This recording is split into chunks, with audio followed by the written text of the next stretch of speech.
Une production du Studio SF. Zou, zou, zou. Salut tout le monde! Ici Léa Clermont-Dion, mère à temps plein, animatrice de Elle parle. Même si on n'anime pas, on fait un podcast, on parle librement. Et Elle parle, c'est le podcast qui sert à m'occuper et sortir de la maison durant mon congé de maternité, qui n'est pas vraiment un congé. Alors, j'ai rencontré Monia Chokri, Monia la conquérante, la cinéaste, qui a vraiment... Oh, ça va, mon amour? Qui a vraiment charmé les foules à Cannes avec son film La femme de mon frère. Alors, moi, je suis tombée sous le charme de la cinéaste, de l'actrice, comme Elio, d'ailleurs, qui l'a beaucoup aimé. Alors, je vous invite à écouter ce magnifique podcast. We teach girls to shrink themselves, to make themselves smaller. We say to girls, you can have ambition, but not too much. C'est que être femme, ce n'est pas une donnée naturelle. C'est le résultat d'une histoire. Il n'y a pas un destin biologique, psychologique qui définisse la femme en tant que telle. Feminist, a person who believes in the social, political, and economic equality of the sexes. Late nights I prayed up, late nights I stayed up. Cold nights I laid in my bed with a feeling that I couldn't shake up. And I fucking shake up. All the troubles that came my way. Monia Chokri, la conquérante. La conquérante? Oui, je te regardais aller sur Instagram, puis j'étais tellement comme émue de te voir conquérir Cannes. Ah, mon Dieu, merci. Peut-être que c'était aussi la mise en scène du territoire conquis, que c'était pas vraiment la vérité. Instagram, on sait qu'on peut mettre en scène Non, mais mais au-delà d'Instagram, là, j'ai vu Ouais. ça aller. Là, quand Oui, tu as oui. gagné le prix, c'était comme une déferlante d'amour à ton endroit Ouais, au Québec. Mais oui, c'est ça. Moi, je n'étais pas tellement consciente, honnêtement, parce que d'une part, je lisais pas ce qui se passait au Québec et je n'y étais pas. Donc, j'ai réalisé quand Justin Trudeau a tweeté félicitations, là, je me suis dit, il y a peut-être 2-3 personnes qui s'intéressent à ça au Québec et au Canada. Puis effectivement, quand je suis revenue, je me suis rendu compte que les gens avaient suivi ça avec attention. Ah non, mais c'était fou, là. C'était comme une télé-réalité en direct, puis c'était majeur. Moi, ça m'a fait l'effet de, je sais pas, la déferlante qu'il y a eu. C'était un peu similaire à quand Xavier Dolan avait eu son ovation pour Mommy, là. Ouais. Il y avait tout cet écho-là, puis il y avait une célébration. Je me demandais comment tu t'étais sentie quand t'as eu ce prix-là. Ouais, j'étais très, très heureuse, évidemment, mais les prix, pour moi, c'est un extra. Ça arrive, puis surtout, ça permettait au film d'avoir plus de visibilité. C'est toujours comme ça que je réfléchis les choses. Aller à Cannes pour aller à Cannes, c'est pas intéressant. Il faut aller à Cannes, ça veut dire que ton film a plus de chances d'avoir une vie sur le long terme, une vie à l'international, que les gens aient la curiosité d'aller le voir. Même chose quand tu gagnes un prix. Donc, toutes ces choses-là sont des extras qui permet au film de vivre, puis qui me permet, moi, après, une plus grande liberté comme artiste. Mhm. Parce que Cannes, ça peut être, j'imagine, un peu lourd aussi. Donc, est-ce que tu te sens des fois jugée comme femme à Cannes ou... Juger tout le temps. Là, quand on est une femme, de toute façon, c'est ça, c'est tout le temps. D'ailleurs, on l'est peut-être en ce moment. Il y a peut-être des haters qui parlent de nos seins. Ça doit. Bon.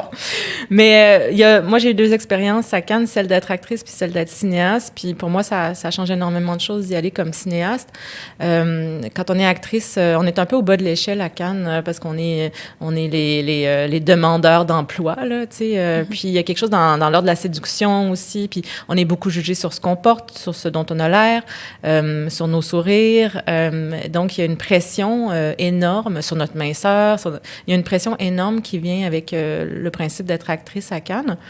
Quand on est cinéaste, il y a plus de pression au niveau de son œuvre, mais moi, au moins, je peux me défendre avec ma parole.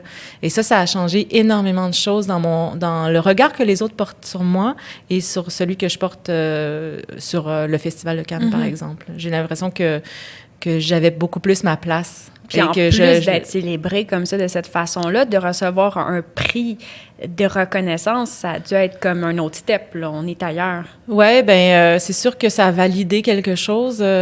Comme cinéaste, c'est mon premier film. J'étais vraiment toute fébrile aussi. C'est de présenter mon univers. Tu sais, je peux pas dire que j'étais hyper zen, mais en tous les cas, c'est sûr qu'un prix, ça permet une certaine validation. Mm-hmm. Tu t'attendais pas à ça, j'imagine? Ben non, mais je m'attendais à rien de ce qui est arrivé. Tu sais, je m'attendais pas à aller à Cannes, je m'attendais pas à recevoir un prix, je m'attendais pas à ce que le film marche en France, qu'il marche bien ici. Tu sais, tout ça, c'est à chaque fois, c'est valorisant, évidemment. Mais tu sais, moi, quand je vis des moments d'ébullition là, créative ou de travail, souvent, j'arrive après, puis je me dis, tu sais, c'est comme si c'était un peu un lendemain de veille. Le lendemain de l'ébullition créative puis de la reconnaissance. Et des fois, il vient un down avec ça. Complètement. Est-ce que tu te sens quand même bien après tout ça? Oui et non. Mais parce que je me suis rendu compte beaucoup avec les mois qui ont passé. Donc, en fait, ça a été quand même beaucoup de promos pendant du début du mois de mai au mois de juillet. Là, j'étais vraiment 2 mois à être à Cannes, à être sur le stress. Tu sais, j'ai perdu 10 livres, là, tu sais, comme juste de stress. Donc, à faire la promo, à être toujours gentille, à faire la représentation, à vendre le film, parce que c'est un acte de vente aussi, là. Donc, puis je me suis rendu compte que c'est pas cette chose-là, même si c'est merveilleux, puis ça a l'air fabuleux, Cannes, c'est beaucoup de stress. Puis je me suis rendu compte que c'est pas ça qui me rend heureuse. Ce qui me rend heureuse, c'est la création, c'est d'être dans le travail. Donc, d'une certaine manière, oui, il arrive un down parce qu'il y a énormément d'énergie avec ce genre d'événements-là qui arrivent. Puis c'est normal qu'après ça, on retourne dans sa vie, puis que il se passe moins de choses, là. Puis ça, je pense que tous les artistes le vivent avec des gros projets ou des artistes ou des créateurs ou avec des projets importants qui se terminent. C'est toujours comme une espèce de postpartum. Mais moi, ma manière de contrer ça, c'est de rentrer tout de suite dans le travail. Fait que j'ai recommencé tout de suite à écrire un nouveau projet puis à être dans un scénario. Donc, c'est la manière pour moi justement de pas sombrer dans l'anxiété du vide. Oui, parce que c'est hyper anxiogène là, d'avoir un tel succès. Tu te dis, bon, ben la prochaine fois, est-ce que ça va être ça? Est-ce que je vais faire un court-circuit de cette manière-là? Ouais. J'imagine. Après, moi, je suis peut-être anxieuse, puis c'est pas tout le monde qui est comme ça. Non, moi, je l'ai, l'anxiété de performance par rapport à mon travail. Évidemment, j'ai peur, mais j'avais peur du court au long, j'avais peur aussi. Je me disais, les gens me suivront pas. Du premier long au deuxième, c'est la même chose. Je me dis, là, je sais pas, est-ce que les gens vont apprécier? C'est le deuxième, ils m'attendent. Donc, ouais, il y a une pression qui vient avec ça, mais après ça, j'essaie juste de créer une œuvre sans penser à la précédente ou, tu sais, d'avoir une certaine liberté dans mon nouveau projet. Puis je peux pas... en fait, c'est contre-productif d'être anxieux parce que ça... Ben non, ça c'est la peur de la peur, là, tu sais, donc ça freine. Donc, effectivement, j'essaie de pas trop penser à ça, même si ça fait partie de l'équation, évidemment, même inconsciente. Je veux qu'on revienne sur ton processus de création et sur le film plus tard, mais je voulais te dire que ça m'a fait vraiment du bien de voir une doctorante en idées politiques. Ouais. Parce que, écoute, je fais un doctorat en idées politiques et c'est extrêmement rare qu'on nous montre à l'écran, premièrement, une femme et qui écoute aussi du barmaid. Moi, je t'avoue que je suis tombée dans ce vortex-là, paradoxalement. Et c'est ça, j'ai vraiment adoré voir ça. Et aussi, dans Quelqu'un d'extraordinaire, il y avait aussi une doctorante. Ouais. Donc là, j'étais comme, mais voyons. Quelle est cette obsession? Quelle est ça? Oui, et mon prochain personnage, dans mon prochain film, c'est une femme qui enseigne à l'université du 3e âge, puis est dans un plafond de verre. En fait, elle peut pas accéder à un poste de prof d'université. Elle est bloquée dans son domaine. Ben voyons donc. Puis aussi, en sciences sociales. Bon, est-ce que j'ai compris le clin d'œil de Michel Foucault au départ dans le film? Après ça, bon, tu reviens la critique de ton personnage sur le biopouvoir et la récupération de Michel Foucault sur le néolibéralisme. Je trouvais ça quand même on point. Puis là, je me suis dit, ben coudonc, est-ce que tu veux faire des études? Je sais que ton frère fait un doctorat ou a peut-être fini. Un doctorat en Sciences Po, oui. Mais toute la partie, il a été consultant sur toute cette partie-là de philo politique ou de sociologie dans le film. Par exemple, c'est lui qui m'a proposé, il m'a dit, elle pourrait faire une thèse sur Gramsci, puis c'était tout à fait à propos, puisque... C'était méta, là, avec l'hégémonie culturelle. Exactement, ouais, c'était vraiment ça. Mais bien, bon, ça. Oui, c'est ça. Exactement, il n'y a pas tout le monde qui évidemment... pense à ça, mais moi, j'ai envie de croire que dans un film, on peut s'adresser à plusieurs personnes, puis il y a des gens qui ne voient pas que c'est Michel Foucault au début, mais qui peuvent trouver ça drôle quand même de voir ce personnage très étrange sans faire la référence. Il y a des gens qui ont la référence, ça les fait rire. Donc, tu sais, il y a plusieurs niveaux, puis si ça permet aux gens d'aller... Moi, j'adore Gramsci, là, je le trouve fascinant. Puis voilà, je sais plus ce que je Mais voulais est-ce que dire ça par rapport à t'intéresserait d'aller plus loin, Ben, de je pense- mener une vie intellectuelle dans le monde universitaire ou pas du tout? Je pense que j'aimerais ça enseigner un jour le cinéma si j'ai la capacité puis que j'ai assez d'œuvres derrière la cravate. Hein. Je pense que l'enseignement me plaît, ou le jeu, par exemple, ou la direction d'acteur. Je pense que c'est des choses que j'aimerais faire. On m'invite étonnamment, là, pour ma jeune expérience, on m'a invité quelques fois quand même à l'université, soit pourquoi pas? à l'UDM ou à l'UQAM pour faire des masterclass avec les étudiants en cinéma. Donc, c'est quelque chose que j'aime faire, transmettre le savoir ou en tout cas ma perception des choses. Après ça, je trouve ça intéressant en fait de m'y plonger dans mon travail créatif. Je peux le faire, puis en fait, ça me permet de visiter des auteurs ou des œuvres sur lesquelles je serais pas allée forcément si j'écrivais pas. Donc, puis j'aime écrire des personnages universitaires féminins. Mais pourquoi? Je sais pas, je trouve ça intéressant parce que c'est des personnages qui doutent, c'est des gens qui ont des idées. Puis moi, je suis entourée aussi de gens universitaires. J'ai beaucoup d'amis qui ont fait des études universitaires, qui sont soit professeurs maintenant, qui évoluent dans le milieu universitaire. Puis je trouvais ça important, notamment dans La femme de mon frère, de raconter qu'un intellectuel, puis c'est pas forcément des gens c'est pas forcément des univers dont on traite au cinéma au Québec, ou qu'être intellectuel, ça veut pas dire être coupé du monde ou dans sa bulle ou d'avoir une réflexion très linéaire ou seulement axée sur des auteurs auxquels on n'a pas de prise comme citoyen lambda, alors que c'est faux, tu sais. Puis j'ai des amis, moi, qui sont donc profs de littérature, puis en même temps qui sont fans de Barmaid ou de Occupation Double. Mais même pour moi, ça fait du bien des fois. Mais pour moi, tout ça va ensemble, en fait. Ouais. Tu sais, on peut penser à Roland Barthes ou, tu sais, ou Michel Foucault. C'est des gens qui s'intéressaient au monde dans lequel ils vivaient. Et ça veut dire aussi s'intéresser à la pop culture. C'est hyper important. Si tu veux être en dialogue avec le monde dans lequel tu vis, comme philosophe, comme sociologue, il faut que tu t'intéresses à la vie populaire, aux idées populaires, pour le comprendre, comme par exemple le phénomène des Kardashians, qui pour moi est un phénomène vraiment important de société, tu sais, qui questionne le monde, puis qui donne des cues, en tout cas, sur le monde dans lequel on évolue. Tu sais, dire, moi, ça m'intéresse pas. Tu fais, ouais, mais sauf que tu te coupes de plein de cues sur des réflexions sociales intéressantes. Puis qu'est-ce que ça dit, justement, les Kardashians, pour toi?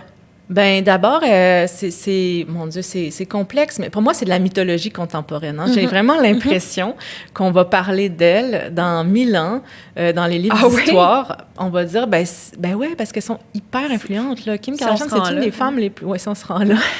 si on imprime encore des livres d'histoire dans 1000 ans. Mm-hmm. Mais je pense que...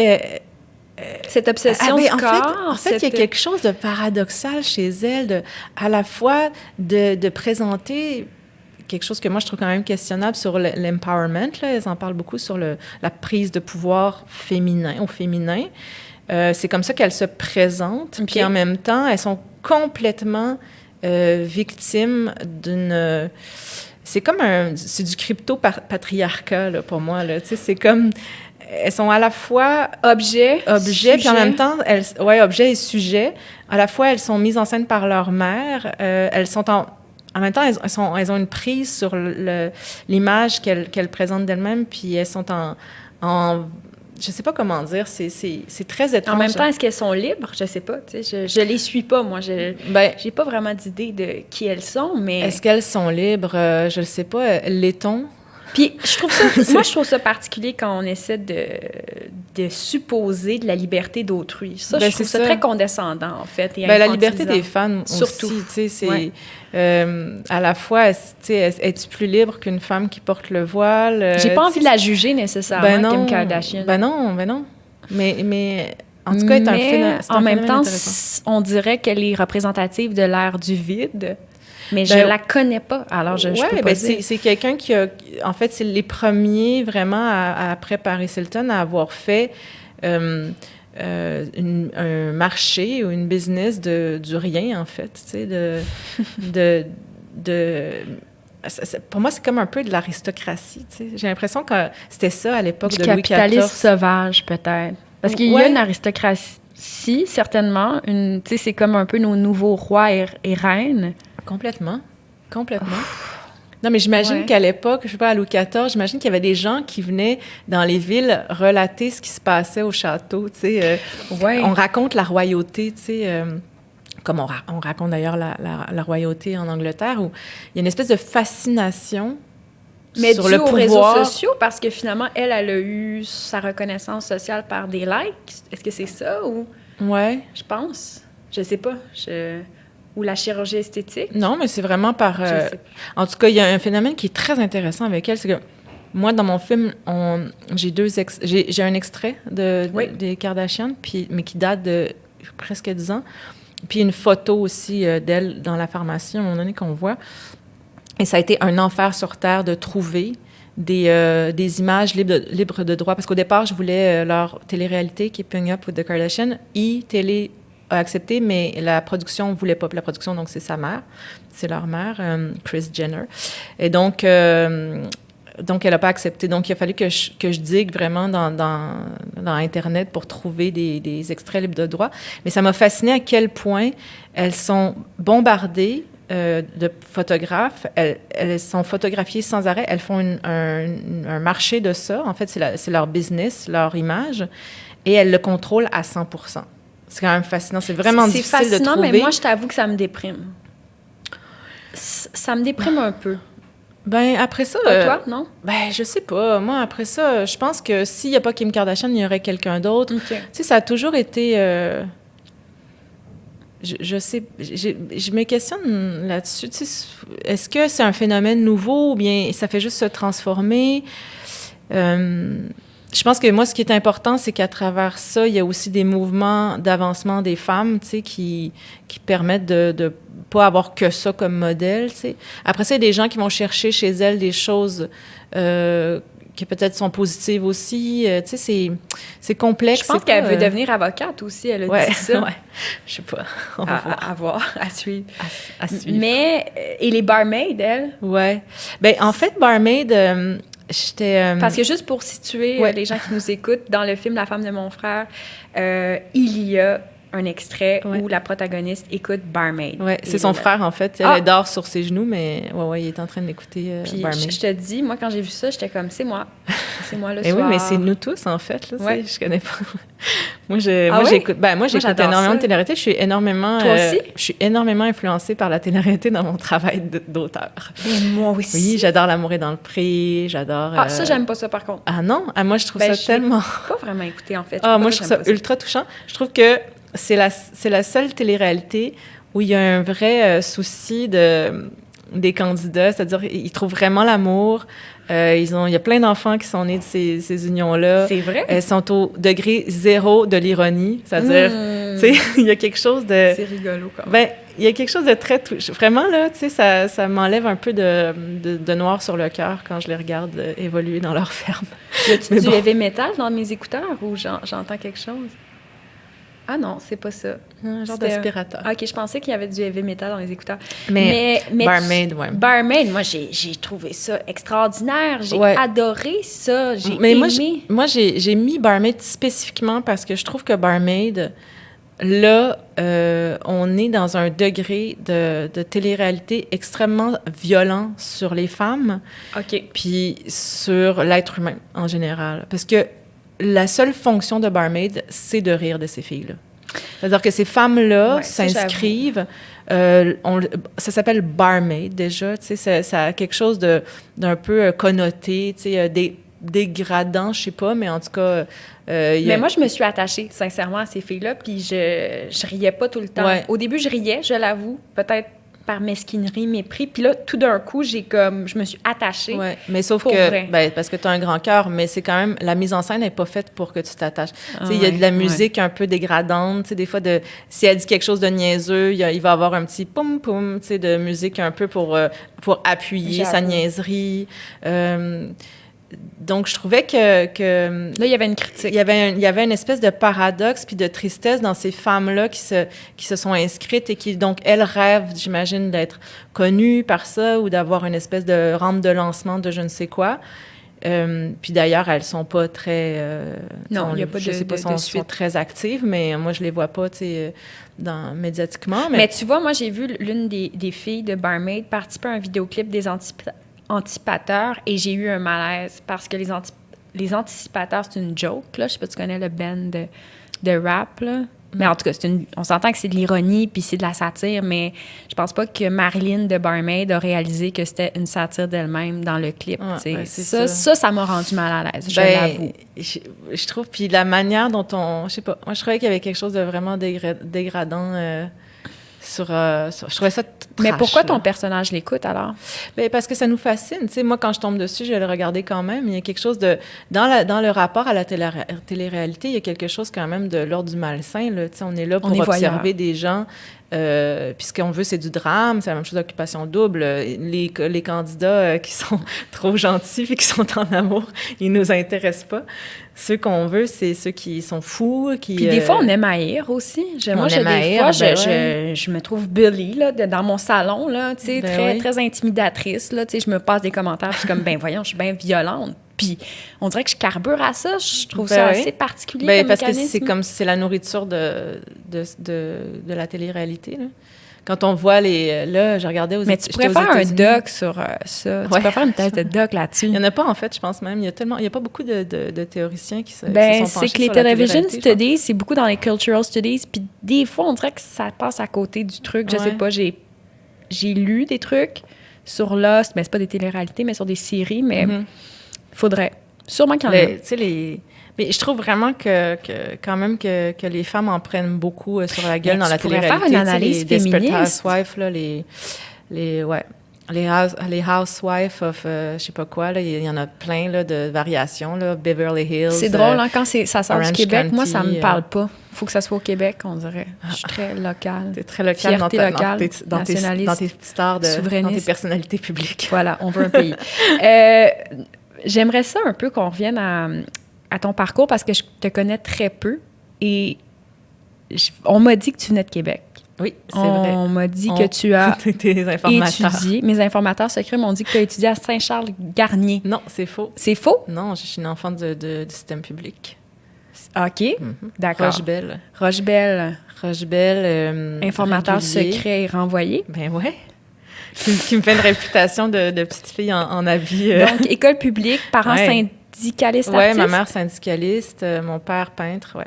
Et qui enseignait les beaux-arts aussi, ouais. Puis j'ai lu un texte que tu as écrit sur ta mère, une lettre à ta mère que tu avais publiée dans le Elle, puis c'était très beau. Tu disais comment ta mère t'avait appris finalement à avoir confiance en toi, à être libre aussi. Ça ressemblait à quoi ton enfance? Assez joyeuse, une enfance vraiment Québec, natation le vendredi soir, cours d'école, faire rire les autres, un peu timide, un peu timorée comme enfant. Ma mère m'a inscrit à des cours d'art dramatique, puis elle m'a dit, c'est incroyable, tu sais, pas parascolaire, mais de week-end, là, où j'allais faire des cours d'art dramatique, puis elle me disait, parce que j'étais timide, puis elle m'a dit, c'est fou, parce que quand je t'ai vue sur scène, t'étais comme quelqu'un d'autre, tu sais. Moi, j'en étais pas tellement consciente à cet âge-là, mais je me suis rendu compte très vite que je déployais toutes mes énergies dans la créativité. Tu sais, c'est tout ce qui m'intéressait comme enfant. J'étais assez contemplative, en fait. Puis sinon, je passais mon temps à dessiner, à écrire, à inventer. Donc, ça faisait partie de mon écosystème. Tu sais, ça a toujours été ce que je faisais, tu sais. Puis comment tes parents s'adressaient à toi? Est-ce qu'ils te parlaient comme... Est-ce qu'ils te transmettaient, je sais pas, des idées? Est-ce qu'ils discutaient avec toi? Oui, bien, chez nous, c'est très important. Puis d'ailleurs, dans la femme de mon frère, j'en fais un hommage aussi à ce tissu-là familial. Chez nous, les repas étaient très importants. Donc, je me suis toujours assise à table au souper avec mes parents, mon frère, ma petite sœur qui est arrivée plus tard dans notre vie parce qu'on a 12 ans de différence. Mais donc, ça a toujours été très important, ce moment-là. Donc, j'ai en fait, le plus de souvenirs que j'ai de ma famille, c'est des repas le soir, même en semaine, des repas qui peuvent durer. Donc, c'est le moment où on échangeait. Puis, puisque mes parents étaient très politisés, c'est des les anciens militants communistes, tu sais, ils se sont rencontrés en France, ils ont milité dans les années 70 Ah oui? Parti communiste, Wow. après ça ici, tu sais. Donc, ouais, les maudits communistes. Hey, les hosties. Les hosties. Non, mais donc, solidaire, les communistes. Ouais, c'est ça. sont dégueulasses. Non, c'est de l'ironie, tout le Mais monde. non, mais surtout, mon Dieu, penser que c'est des communistes Québec solidaire, là, c'est Attention, vraiment on va pas se retrouver connaître. dans le Journal de Montréal, puis tu le sais, ça. Mais donc, le personnage de ton père dans le... Ben, là, je dis ton père. Le personnage du père ouais. dans le film peut avoir des similitudes. Ouais, après ça, il y a des dans choses ses qui sont pas non revendications plus... communistes. ouais. Il y a des choses qui sont pas... qui sont exagérées ou qui sont pas du tout de... qui sont pas de la... C'est pas la personnalité de mon père, mais il y a des traits, ouais, que j'ai repris de ma famille. Mais tes parents discutaient avec toi et te considéraient. Oui, mes parents me considéraient, puis j'écoutais beaucoup aussi. Puis mon frère est un garçon très érudit et très cultivé aussi. Donc, il y avait énormément d'échanges dans la famille, de débats, d'idées, de réflexions. Donc, j'ai aussi baigné dans ça beaucoup. Laurent Mehdi, ton frère, c'est Laurent ça? Mehdi Chokri, ou Voilà. comme je l'appelle, Laurent Ier, le seul fils de la famille. Tu sais, comme une vraie stalker, j'étais allée voir son mémoire de maîtrise. Mais oui. Tu sais, ça n'a pas de bon sens, mais j'ai fait ça. Mais je veux le lire, pour vrai, ça m'intéressait. C'était ton grand frère ou ton Oui, petit mon frère? grand frère, on a 3 ans d'écart. Wow. Puis c'était quoi ta relation avec ton frère à ce moment-là, dans ton enfance? Enfant, correct, mais pas non plus... ben, je veux dire, on s'entendait bien, mais on n'avait pas de fusion totale comme on en a eu plus à l'adolescence. À partir de l'âge de mes 14-15 ans, là, puis mon frère en avait 17-18, on a été très, très, très proches jusqu'à l'âge de 29-30 ans. J'ai Il s'est fait une blonde? Il s'est fait une blonde. Non, mais je veux dire, la femme de mon frère, c'est né d'un sentiment. Moi, je pars toujours d'un sentiment que j'ai vécu pour écrire quelque chose qui est une fiction après. Les gens me demandent souvent si c'est de l'autobiographie ou si c'est mon histoire, puis je dis non, c'est pas le cas, sauf que ce qui est réel, c'est la sincérité des sentiments que j'ai vécu. C'est-à-dire que le jour où mon frère est tombé vraiment amoureux d'une femme, puis que je sentais que c'était sérieux, là, j'ai senti que moi, je devais un peu prendre une autre place dans sa vie, donc me redéfinir, tu sais, donc devenir moi-même une adulte. Donc, c'est juste ça le constat qui apparaît dans mon film. Mais ouais, on a été très, très proches, vraiment, là. Puis c'est quelqu'un qui m'a orientée, qui m'oriente encore beaucoup sur plein d'idées. Puis comment c'était de s'appeler Chokri à Québec dans les années 90? Bien, pour moi, c'était pas si douloureux. En fait, j'ai jamais été tellement consciente de la différence, même si je pense qu'enfant, on veut être comme tout le monde. On veut pas être marginalisé. Donc, je rêvais de m'appeler Alexandra, puis d'avoir les cheveux blonds et les yeux bleus, puis de faire la roue latérale. Tout ce que je faisais pas. Donc, c'était mon rêve absolu. Puis, pour m'agacer, pour me taquiner, les amis de mon père m'appelaient Monia l'Arabe, puis ça me faisait vraiment enrager. Puis longtemps, ça serait un bon titre de film, de livre, d'autofiction. Ouais, peut-être. Monia l'Arabe? Ouais. L'enfer. Je sais pas. Je sais pas ce que je pensais de ça. Je sais pas ce que je pense du fait que ça m'enrageait aussi comme enfant. Mais il faut se remettre dans le contexte que on est dans les années 90 et Jamais sans ma fille est sorti à peu près à ce moment-là. Excuse-moi, je sais pas c'est quoi. Jamais sans ma fille, c'était un livre à la base, je pense qu'il est devenu un film avec Sally Field, qui relatait l'histoire d'une femme qui était mariée avec un Iranien qui s'est retrouvée en Iran et après que son mari a bloqué le retour de son enfant aux États-Unis. Donc, elle est bloquée, puis donc elle se bat pour récupérer sa fille. Évidemment, Jamais sans ma fille sort, on est dans un total amalgame, alors que les Iraniens ne sont pas des Arabes. Là, tout d'un coup, les Arabes, tout ça, c'est la même chose. Un gros melting pot. Ma mère se fait dire, quand on va en Tunisie l'été, est-ce que tu as peur que ton mari garde les enfants sur le territoire? Mais pourquoi? Ma mère, elle est genre, mon Dieu. Donc, ça, à partir de ce moment-là, puis avec tout aussi, il y a eu toute une... Tu sais, il y a eu Bush, il y a eu la guerre en Irak, oui, c'est tout vrai. ça. Donc, il y a une espèce de... Ça a commencé vraiment à pas être très à la mode d'être arabe, jusqu'à, évidemment, les attentats du 11 septembre, les attentats en France. Tu sais, tout ça est très complexe et je pense que j'étais pas très fière de cette identité-là pendant longtemps, tu sais, ou en tout cas de cette partie-là de mon identité. Je pense que c'était plus difficile pour mon frère, parce que quand on est un homme arabe, c'est encore plus compliqué. quoique nous, physiquement, on ne ressemble pas forcément à ce qu'on peut s'attendre d'un étranger. Mais mon frère, je pense, a subi par moments c'était plus difficile pour lui avec... il a gardé Laurent, par exemple, comme prénom. C'était plus... de mettre de l'avant ça. C'était plus simple. Plus simple, oui. Mais qu'est-ce que tu gardes de cette culture tunisienne dans ta vie, Ça fait partie quand même de tes origines? Oui, ça fait partie de mes origines. Puis c'est d'autant plus important aujourd'hui que ça l'était dans les dernières années. En fait, moi, je suis berbère aussi. Pour moi, c'est important. Okay. Ça fait une distinction. C'est comme si je disais que j'étais autochtone, je ne sais pas, amérindienne. Il y a quelque chose qui est un peu différent de la culture arabe, d'une certaine manière, parce qu'on est des nomades. C'est une culture païenne. C'est une culture où les femmes ont une certaine place. Et donc, à partir du moment où j'ai fait cette distinction-là dans ma tête, ça a résolu quelque chose en moi de dire, ah non, mais mon identité, en fait, elle est là aussi, tu sais, dans ce peuple-là de nomades, de gens qui sont en lien avec leur nature, avec la nature, qui ne veulent pas justement la dénaturer. Il y a quelque chose qui était important pour moi de réaliser ça. Puis donc, voilà, donc ça fait partie maintenant de... Tu y es allée en Tunisie, j'imagine? Oui, bien là, ça faisait 18 ans que j'étais allée à l'âge de 18 ans, puis je suis retournée cet hiver, parce que mon père passe les hivers là, maintenant. Et puis donc, je suis allée le retrouver pour quelques jours. J'étais à Paris, puis je suis allée comme 4-5 jours à Tunis, puis on s'est promenés un peu ensemble en Tunisie. Donc, j'avais pas vu la Tunisie depuis la Révolution, j'avais pas vu... donc, je savais pas du tout à quoi j'allais m'attendre, comment ça avait changé, de quelle manière, tu sais, puis moi, j'ai accès à la Tunisie locale, c'est-à-dire que j'ai une famille là-bas, j'ai des cousins, donc je vais dans les familles, tu sais, c'est pas juste... c'est pas du tourisme, là, tu sais, fait que j'ai accès quand même à une parole, puis mon père, évidemment, qui aime avoir tellement d'amis, plein d'amis, se fait ami avec tous les gens un peu marginaux de la Tunisie, là, les professeurs d'université, les artistes, tout ça, donc c'est toute une autre parole aussi, tu sais, puis qui est plus rare, parce qu'on entend souvent les paroles un peu radicales des Arabes, mais pas celles des marginaux.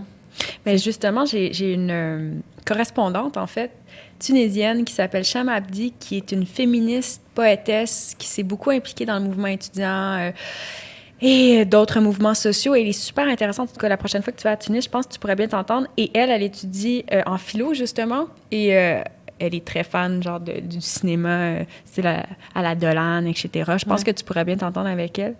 Avec plaisir. Mais quand même, c'est 18 ans, c'est une longue pause. Pourquoi ce moment-là de... je pense que je suis allée beaucoup avec ma famille, à mon enfance, mon adolescence. Puis, à un moment donné, j'ai eu envie d'explorer le monde un peu par moi-même ailleurs. Donc, c'est à partir de l'âge de 18 ans, puisque je voyageais par mes propres moyens, je suis allée explorer autre chose que la Tunisie, mais j'étais contente vraiment d'y retourner. Ça a scellé quelque chose en moi. Après le film aussi, je sais pas. Je vais me faire tatouer aussi. Ah oui, puis la première fois que tu es allée, est-ce que tu as eu comme on parle de l'appel, là, je sais pas, d'une certaine reconnaissance ou d'un contact avec nos racines? Oui, mais je l'articulais pas comme ça, mais ça m'a fait ça. C'est bizarre. Ouais. C'est comme si, je sais pas, ça m'a mis beaucoup plus en je sais pas, ça a comme, je sais pas comment dire, ça a comme mis ça a imbriqué des parties de moi qui s'opposaient. Comme tout d'un coup, ça a fait... C'était plus clair. Si j'accepte plus ce que je suis, c'est plus intéressant pour moi. Ça fait de moi quelqu'un qui est plus à l'aise avec ce que je suis. En tout cas, c'est un peu de la psychologie à deux scènes, mais c'est ce que j'ai ressenti un peu. On dirait que j'aimerais ça de voir avec ton père en Tunisie. C'était super. Ça doit être quelque chose... C'était le fun. C'est très touchant. Quand je pense que mon père, il a 70 ans cette année... Je suis retournée aussi avec lui parce que ça lui fait extrêmement plaisir. Puis, tu sais, on est partis en road trip, les deux en voiture. Passer du temps comme ça avec son parent quand on est adulte, c'est échanger. Quand tu passes plusieurs heures, tu sais, tu peux parler de beaucoup de choses. Puis, c'était un moment assez intéressant et symbiotique avec mon papa. Ton père, il doit être fier de toi. Oui, je pense. Et là... tellement fière. Oui, il est fier. Est-ce qu'il s'attendait à ce que tu deviennes une artiste, une comédienne? Ah, je sais pas, je l'ai jamais demandé, mais je pense que j'imagine qu'il m'a observée enfant faire... Tu sais, puis moi, j'en parlais très tôt, là, du fait que je voulais être actrice, par exemple, ou... c'est quelque chose dont je parlais là, à l'âge de 5-6 ans. Donc, Et réalisatrice maintenant. Et réalisatrice, ouais. Mais qu'est-ce qui t'a fait justement aller vers la création, vers le conservatoire? Qu'est-ce qui t'a amené là? Bien, c'était, comme je te dis, c'était comme une voie naturelle. J'en dérogeais pas. C'est comme quelque chose auquel j'ai réfléchi, ou en tout cas, j'ai articulé vers effectivement l'âge de 5-6 ans. Puis j'ai toujours dit ça. Puis ma mère, elle me disait, ben on va voir, tu feras ton cégep. Puis, tu sais, elle était très prudente. Mais moi, je faisais du théâtre au secondaire, j'en ai fait au cégep. Tu sais, c'était comme, ma voix, tu sais, je la pavais, là, puis c'était ça, là. Je suis jamais allée dans d'autres chemins. Il n'y a jamais eu d'hésitation. Donc, c'était clair pour moi. Puis, tu as été acceptée aussi à l'école, au conservatoire. Oui, au conservatoire de Montréal. Tout de suite, comme ça s'est fait. Ouais. Donc, je pense que tu étais d'accord de Magali Lépine-Blondeau. Magali était à l'École nationale, mais on était dans les mêmes années. Anne-Élisabeth Bossé, Evelyne Brochu, est-ce que tu les as rencontrées à cet endroit-là? Anne-Élisabeth était 2 ans après moi. C'est 3 ans, le cursus du conservatoire. Moi, j'étais avec Catherine Deléan, Evelyne Brochu, qui était dans ma classe, entre autres. J'ai écouté une entrevue avec Evelyne Brochu qui disait à quel point tu étais une metteur en scène née. Vous faisiez... Evelyne est tout le temps en train de je t'ai dit, écoute, j'ai écouté un grand entretien avec elle, puis elle parlait au moins pendant 5-6 minutes de toi, de ta direction d'acteur, que tu étais super, puis que tu avais des références déjà de la nouvelle vague que les autres n'avaient pas nécessairement, que tu étais déjà cinéphile, là, que la réalisatrice était là déjà. Oui, ça, puis je le savais pas, je l'ignorais, là, mais ça, c'est parce que je pense qu'elle faisait référence au conservatoire quand on faisait des exercices, par exemple, de cinéma où il fallait remettre en scène des scènes de films. J'avais pris La maman et la putain de Jean Eustache, là, super pointu. Puis donc, j'avais fait ça avec Evelyne, notamment. Puis c'est vrai que je me donnais beaucoup là, pour ça, puis que j'aimais déjà diriger au conservatoire mes collègues, si j'avais des choses où ils me demandaient conseil pour des choses. Donc, c'est vrai que c'est quelque chose que j'aimais faire, mais je pensais pas encore réaliser à ce moment-là. Non, vraiment? C'était loin de toi à ce je moment-là? pensais... Quand je suis sortie du conservatoire, je me suis dit, peut-être je pourrais mettre en scène du théâtre. Tu sais, ça, c'était quelque chose qui m'intéressait. Et je pense que aussi, je pensais que j'avais pas la capacité pour réaliser. Puis finalement, à force d'écrire, c'est par l'écriture aussi, scénaristique, que l'envie de mettre en scène mes images est arrivée. Fait que c'est comme ça que ça s'est fait. Parce que sincèrement, tu sais, moi, je voulais vraiment te recevoir parce que j'ai vraiment l'impression que tu es une fille qui a beaucoup de choses à dire. Oh, et des fois... Moulin à parole. Des fois, je m'entends moins bien avec les comédiens. Puis je le dis honnêtement, il y a beaucoup d'interprètes. Puis des fois, on dirait qu'ils se cachent derrière un personnage. Et toi, c'est pas l'impression que tu me donnes. Puis j'aime les comédiens aussi, là, mais... Moi, on me dit souvent, t'as pas la personnalité d'une actrice. Puis ça, c'est comme si on me disait ça comme un compliment. Tu trouves ça chien pour les acteurs? Tu comprends ça drôle parce que je comprends ce qu'on veut dire. Mais il y a plein de sortes d'acteurs aussi. Ben oui, il faut pas généraliser, là. Mais c'est vrai que c'est compliqué être acteur parce que c'est un métier dans la séduction, puis c'est un métier où tu es tributaire du regard de l'autre. Puis moi, je pense que j'ai plus de compassion pour le métier d'acteur aujourd'hui en ayant passé de l'autre côté que j'en avais peut-être avant. Je comprends mieux les injustices de ce métier-là aussi, le désir que le cinéaste va poser, le désir et le regard qu'il va poser sur un acteur ou une actrice. Et il va le choisir pas forcément toujours parce que c'est le meilleur, mais parce que c'est celui qui désire, pas désirer dans le sens forcément sexuel, mais dans le désir de le pénétrer par sa caméra, de le regarder, de l'aimer. Et puis, il y a tellement de fragilité chez les acteurs, en fait. Mais c'est sûr, en même temps, tu te fais un peu juger constamment. Puis là, toi, en devenant réalisatrice et cinéaste, tu t'es permis aussi d'avoir le plein contrôle sur l'œuvre. C'est un affranchissement aussi. Peut-être pas affranchissement, mais... Mais je pense que c'est ça, la plus grande... je pense qu'une des plus grandes qualités d'un acteur, c'est d'être docile. Puis moi, je l'ai vraiment pas. Tu sais, je suis vraiment pas c'est une autre chose qu'Evelyne a dit. Mais tu sais, je remets en question, tu sais, j'aime beaucoup mon métier d'actrice, mais quand on m'embauche, je me rends compte que les gens qui m'embauchent sont des gens qui ont pas peur de la confrontation artistique ou intellectuel. C'est-à-dire que moi, je vais lire le scénario, puis je vais dire, ben moi, je trouve que ça, c'est pas, je vais être gentille, mais je vais remettre en question certaines idées ou, je vais pas dire à l'autre comment faire. Puis à partir du moment où j'accepte le projet, je m'en remets vraiment au regard du cinéaste ou du réalisateur, mais c'est vrai que je parle. Donc, c'est pas toujours bienvenu. Il y a beaucoup de cinéastes qui aiment avoir, disons, l'espèce d'adulation que les acteurs peuvent porter sur eux. Puis moi, je suis pas de cette Bien là, c'est sûr que trempe-là. depuis ta première réalisation, Quelqu'un d'extraordinaire, le court-métrage, t'as beaucoup joué.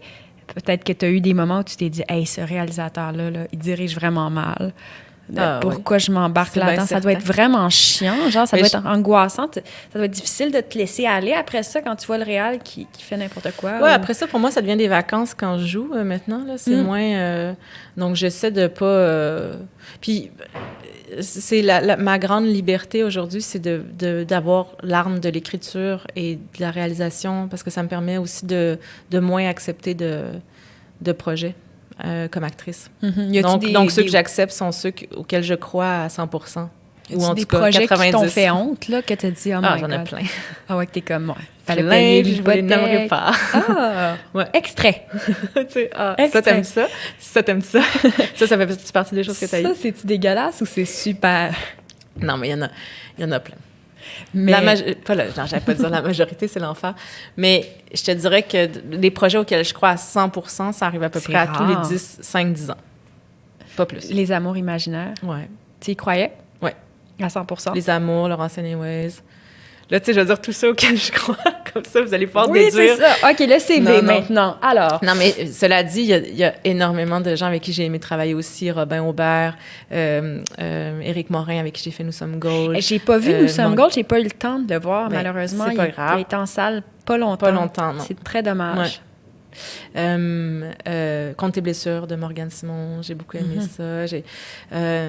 Donc, il y a de très beaux projets aussi. Puis là, ta carrière en France, quand même, c'est bien, non? J'ai vu quelques... Ben, j'ai Ouais. pas vu ces films-là, malheureusement, mais t'as fait l'apparition quand même. T'as fait l'apparition dans plusieurs films. Ouais, français, j'ai tourné quand dans même. plusieurs films. Là, ça fait 1 an et demi. Ben, de toute façon, je tournais mon propre projet, mais j'en ai moins fait, disons, dans la dernière année et demie. Mais ouais, je garde toujours un pied là-bas. J'ai fait pendant, comme de 2010 ou 2011 à 2018, à peu près un à 2 films français par année. Ce qui me convient d'ailleurs, parce que je ne veux pas non plus déménager en France, mais j'aime aller... Ben non, je pense que j'aime ça, j'y passe beaucoup de temps. Mais de là À vivre juste à Paris. juste l'idée de faire des papiers. Oh my God. Mais moi, honnêtement, juste l'idée là, de faire c'est l'administration pour faire être résidente 1 an, ça me rend comme... Ça m'a peur. Ben, pour vrai, Je préfère y aller, mettons, 3 mois, puis sortir du pays, puis revenir. Tu sais, je veux dire, je préfère être là en tourisme. Mais moi, j'ai été illégale à Paris Ah, mais- pendant 1 an. Parce Ah qu'il oui? fallait que je fasse mon visa étudiant. J'ai étudié 1 an à Sciences Po, Paris. Et j'étais tellement nulle. Puis C'était j'étais mis une dans grosse situation larve. J'étais pas capable. Je voulais pas y aller au bureau de la bureaucratie 101. J'étais pas capable. Mais il fallait que je le fasse. Donc, j'ai été illégale. Puis j'avais pas de carte étudiante. C'était niaiseux. Mais c'est très T'habitais compliqué. où à Paris? Ah, c'était nul. J'habitais dans le 16e arrondissement. Pour ceux et celles qui connaissent le 16e arrondissement, ils savent que c'est plate, Ouais, c'est que super c'est plate. bourgeois. J'aurais pas dû, Mais j'aurais pourquoi pas tu t'es dû. retrouvée dans le 16e? parce que j'avais un appartement vraiment pas cher. Ah, ben c'est bien parfait. C'est correct, mais ça me prenait comme 1h30 sortir. Parce que t'étais où? T'étais à Sciences Po? T'étais comme dans le 6e? Ou, Je sortais plus près de Bastille, mettons. Ah. J'avais des aventures à Bastille. Jokes. Non, c'est un peu vrai. Non, mais bref, tout ça, fallait que je me rende là, tu sais, 1h30, là, puis le soir, j'avais peur quand je revenais. Je comprends. Mais je parlais aux prostituées du Bois de Boulogne, parce que j'habitais en face du Bois de Boulogne. Ah Et là, ouais? je jasais avec elles. Mais des fois, j'avais peur aussi, parce qu'il y avait des clients qui sortaient du bois, puis là, j'étais comme, non, attaque-moi pas. Non! Non. Mais des Est-ce fois, que on a t'as peur. aimé Ouais. vivre à Paris? J'ai aimé ça, mais j'ai pas tellement aimé ça non plus. C'est-à-dire que j'étais pauvre. Ah et oui, c'est Paris, une ville de c'est riches. cher. Ouais, ouais. Paris, c'est une ville de riches. C'est comme New York, il faut être riche. J'étais jeune, j'étais anxieuse, c'était post-2012, post-mouvement étudiant. J'étais un peu en dépression, post-militantisme. Mais j'ai fait des super belles rencontres, dont Nancy Grant à Paris, qui a été responsable d'une relation que j'ai eue. Ah bon? Ouais, Nancy Grant, qui est la productrice Ouais. émérite de Mona Chokri et de Xavier Dolan. Mais donc, oui, j'ai aimé ça, mais je comprends ce que tu veux dire par les papiers. Mais là, toi, tu es une femme émancipée, libre. Mais moi, ma chance, c'est quand je travaille là-bas, la production fait tout. C'est ça. Tout. C'est quand même cool, Pas ça. besoin de rien faire. Ça me rend très heureuse parce que je pourrais le faire. Tu sais, je pourrais faire de l'administration, mais je pense que ça m'arrête. Tu sais, à un moment donné, j'avais envie de louer un appartement à Paris vu que j'y passe beaucoup de temps. Puis je me suis dit, peut-être pas tout de suite, je sais pas. En tout cas. Et justement, parlant de Nancy Grant, je t'avais posé la question, en fait, Ouais. qui était ta superbe dans le sens de ton modèle de femme émancipée, puis tu m'as dit Nancy. Oui. Pourquoi? Ben, d'abord, c'est grâce à elle si je suis devenue cinéaste. C'est elle qui m'a fait confiance, qui a cru en moi par instinct. Vraiment, c'est une femme d'instinct, puis c'est une femme qui s'investit vraiment dans les créateurs, c'est-à-dire qu'elle y croit, puis même elle investit monétairement, mais aussi de son temps. Dans certains créateurs, comme ça, elle a fait avec Xavier, elle a fait avec moi, elle a fait avec Cody Fern aussi, un acteur américain avec qui elle a fait son premier court-métrage. Donc, c'est quelqu'un elle a quelque chose de... C'est une femme forte aussi, c'est une femme intelligente, c'est une femme qui se prend pas au sérieux aussi. Et c'est une femme mystérieuse aussi. Et je trouve qu'elle a un aura. Ouais, ben moi, je la connais très bien, fait que je sais pas si... Mais je pense que oui, effectivement, je pense que les gens pensent ça d'elle, même si moi, je la connais vraiment comme dans l'intimité, donc je peux dire qu'il n'y a pas de mystère pour moi, mais c'est une femme très drôle aussi. Je trouve qu'elle se prend pas au sérieux, puis en même temps, elle a énormément d'ambition, puis elle s'en cache pas, puis je trouve ça... je sais pas, c'est un modèle pour moi, c'est une très grande amie, donc... mais vraiment, je l'ai choisie parce que c'est vraiment grâce à elle que je suis... Oui. Ben, sans elle, il n'y aurait pas eu quelqu'un d'extraordinaire? Peut-être, mais plus lentement ou différemment, je sais pas. Honnêtement, je sais pas. Mais elle m'a donné le feu vert. Ouais. Peux-tu me parler justement de comment tu as décidé de faire quelqu'un d'extraordinaire, ton court-métrage? Je pense que l'anecdote est tout de même savoureuse, là. Est-ce que tu parles de mon anniversaire? Oui. Oui. Ben, en fait, pour revenir un petit peu à la jeunesse, justement en 2011, je tourne à Paris et je croise Nancy, justement. Avec, mais à l'époque? Avec Anne Aymon. Mais écoute, moi, j'ai croisé Nancy à cette époque-là, en 2012, oui, Anne Aymon. Peut-être que peut-être même qu'on était dans une... Moi, je me souviens à un moment donné où il y avait plein de Québécois, dans, je sais pas, près du Café Beaubourg, là. T'étais-tu au show de Corias? Non. Non, t'étais pas là. Mais c'était le mois où Anne Aymon était là. C'est super intéressant pour les gens. OK, excusez les anecdotes. Donc, bref, ouais. Anne me représente Nancy, parce que Nancy, je l'ai connue à Québec, en fait. Nancy, en plus... Non, mais... Bon, je vais le raconter parce que c'est... Raconte-le, on est entre nous. Nancy, Intimité. la première fois que je la... en même temps, je pense que ça ne dérangera pas que je le raconte. En fait, Nancy raconte, elle, donc elle était à Québec... Elle était d'ailleurs à Saint-Charles-Garnier, elle. Et elle me voyait dans l'autobus à Québec et elle était comme fascinée par moi. Ça, c'est ce qu'elle raconte. Moi, ce sont ses paroles. Donc, elle disait, c'est qui cette fille mystérieuse? Elle me trouvait belle ou je sais pas quoi dans l'autobus. Là, tu sais, je devais avoir l'air bête. Là. Puis, et donc, moi, la première fois que je vois Nancy, je vais chez mon frère un week-end, le samedi matin, je sais pas quoi, le samedi midi. Je rentre chez mon frère et là, il y a une fille qui sort de la chambre de mon frère. Ben non. C'est pas Nancy Grant. C'est Nancy Grant. Elle a couché avec ton frère. Exactement. C'est horrible, mon Dieu. Non, on garde ça au montage. C'est tellement drôle en même temps. Oui. Je suis sûre que ça va la faire rire. Donc oui, elle a eu une aventure Bon, ils avaient 20 ans, je sais pas quoi. Elle a eu une aventure avec mon frère. Ça Donc, la première image que j'ai de Nancy, c'était cette fille un peu palote qui sort de la chambre de mon frère. Donc, puis là, elle, après ça, elle s'en va, puis c'est comme... c'est pas elle, la femme de ton frère. Non. Là. Après ça, je sais qui c'est, mais ça reste comme ça. Des années plus tard, je la recroise dans le cinéma, je sais qu'elle travaille avec Anne Aymon, tout ça.